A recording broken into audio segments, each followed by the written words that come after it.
احمدہ و اصلی علی رسولہ الکریم اما بعد فاعوذ باللہ من الشیطان الرجیم ولما جاءہم رسول من عند اللہ مصدق لما معہم۔ سامعین محترم، رب کائنات نے نبی اکرم صلی اللہ علیہ وسلم کو اس وقت سے خاتم النبیین لکھا ہے کہ جب ابھی آدم علیہ السلام مٹی میں تھے، یعنی سب سے پہلے حضور کو خاتم النبیین لکھا اور سب کے آخر میں مبعوث فرمایا۔ یہ جو آیت مقدسہ جس کا نمبر 101 ہے سورہ بقرہ سے، اللہ تعالیٰ اس میں ارشاد فرما رہے ہیں وَلَمَّا جَاءَهُمْ رَسُولٌ مِّنْ عِنْدِ اللَّهِ۔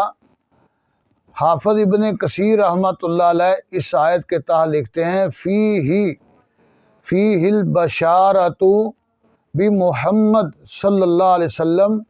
اس آیت میں اللہ تعالیٰ اپنے محبوب آخری نبی محمد رسول اللہ صلی اللہ علیہ وسلم کی بشارت دے رہے ہیں۔ اس پیغام آ جانے کے بعد اہل کتاب نے اس کو اپنی پیٹھ کے پیچھے پھینک دیا، جاننے کے باوجود حسد کی بنیاد پر حضور کو آخری نبی انہوں نے نہیں تسلیم کیا یا اپنی نبی پاک کی نبوت کو تسلیم نہیں کیا۔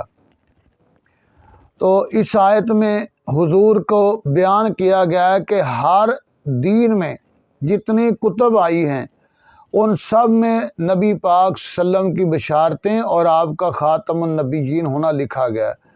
اور دوسری آیت ہے وَإِذْ أَخَذَ اللَّهُ مِيثَاقَ النَّبِيِّينَ لَمَا آتَيْتُكُم مِّن كِتَابٍ وَحِكْمَةٍ ثُمَّ جَاءَكُمْ رَسُولٌ مُصَدِّقٌ لِّمَا مَعَكُمْ لَتُؤْمِنُنَّ بِهِ وَلَتَنصُرُنَّ۔ اس آیت کے اندر رب کائنات نے وہ عالم ارواح والی بات کی ہے۔ عالم ارواح میں رب کائنات نے دو وعدے لیے تھے، ایک توحید کے متعلقہ اور دوسرا حضور کی ختم نبوت کے متعلق۔ بلکہ اس کے بارے میں حافظ ابن کثیر رحمۃ اللہ علیہ نے ایک بڑی بات لکھی ہے، فرماتے ہیں یخبر تعالی انہ اخذ میثاق کل نبی بعثہ من لدن آدم علیہ السلام الی عیسیٰ، کہ اللہ تعالیٰ نے آدم علیہ السلام سے لے کر حضرت عیسیٰ علیہ السلام تمام نبیوں سے یہ وعدہ لیا کہ میرا نبی آ جائے تو ان کی آمد کے بعد ہر قسم کا معاہدہ، ہر قسم کی یہ بات، آپ کی جو رسالت ہے، آپ کا جو نظام ہے وہ ختم، پھر نظام چلے گا تو صرف اور صرف محمد رسول اللہ صلی اللہ علیہ وسلم کا چلے گا۔ آپ سب کا جو کسی کا بھی جو سکہ چل رہا وہ بند ہو جائے گا۔ آخری نبی آئیں گے کون؟ ثم جاءکم رسول۔ یہ جو ثم ہے نا، یہ ثم ہمیں بتا رہا تراخی کے لیے آتا ہے کہ آنے والا سب کے بعد میں آئے گا۔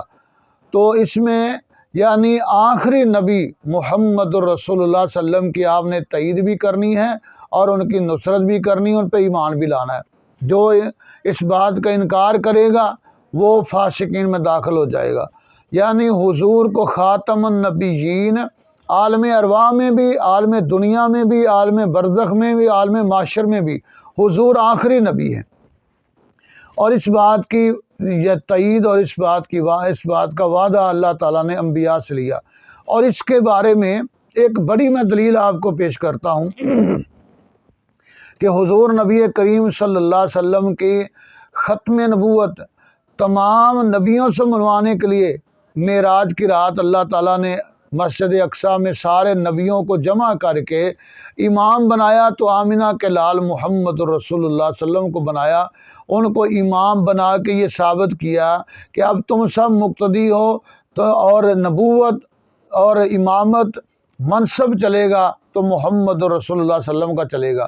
اور مزید تائید کے لیے حضرت عیسیٰ علیہ السلام کو اللہ تعالیٰ نے زندہ آسمان پہ اٹھایا اور وہ تشریف لائیں گے، اور چونکہ میرے نبی پاک نے قسم اٹھا کے کہا کہ وہ آئیں گے، ان کے آنے کا مقصد بھی ہے کہ ایک زندہ نبی آ کے بھی اس بات کی تائید کرے گا کہ محمد آخری نبی ہیں صلی اللہ علیہ وسلم، اور آپ کے دین کی وہ اشاعت کرے گا۔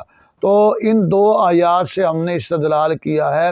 ویسے تو الحمدللہ 200 آیات جمع کر چکا ہوں میں، انشاءاللہ اس کو کتابی شکل میں بھی لائیں گے اور دوستوں کو بذریعہ سوشل میڈیا بھی پہنچائیں گے۔